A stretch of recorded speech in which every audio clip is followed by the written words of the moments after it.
A police officer in North Texas saved an elderly woman who was just moments away from sending $40,000 to a scammer in another country. Police in White Settlement say that the alleged scammer was posing as a Chase Bank security employee. Fox's Peyton Yager has that story. She is not clicking on anything. Do you really want to fight this fight with me? That's not your problem. Yes, it is my problem because what you're doing is committing a crime.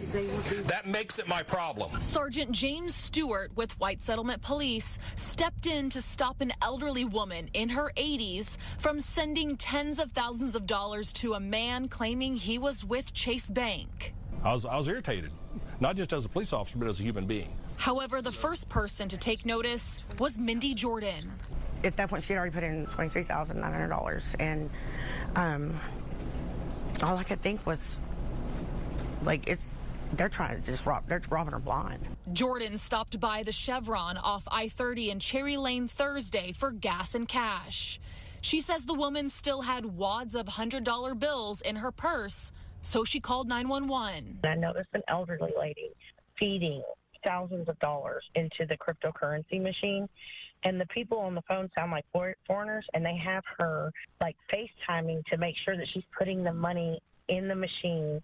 Can you go get her to stop? I tried, and she said that she's trying to correct the mistake that somebody else made. So God. She knows that, yeah, and I just don't, it's so bad. Jordan waits for Sergeant Stewart to arrive on scene. Hey, ma'am. Yes. Can I talk to you for a second? Please, I have the bank on the phone. Okay, let me talk to who you're talking to on the bank. I'm in danger. Okay, no, you're not, ma'am. This is Chase Bank. Let me talk to them. Sergeant Stewart tells the woman to stop inserting money and takes the phone. The male voice on the other end continues to say he's a Chase Bank security team member. Allow me to speak to the customer. No, you're not going to speak with the customer anymore.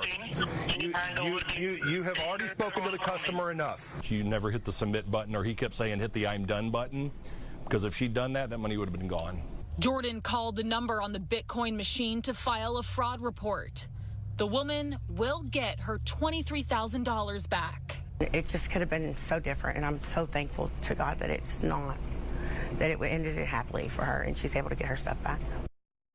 Sergeant Stewart says he still doesn't know where the man on the phone lives. There's just no way to track it or really conduct any investigation. He's just glad that the woman didn't click the submit button, because then that money would be gone for good.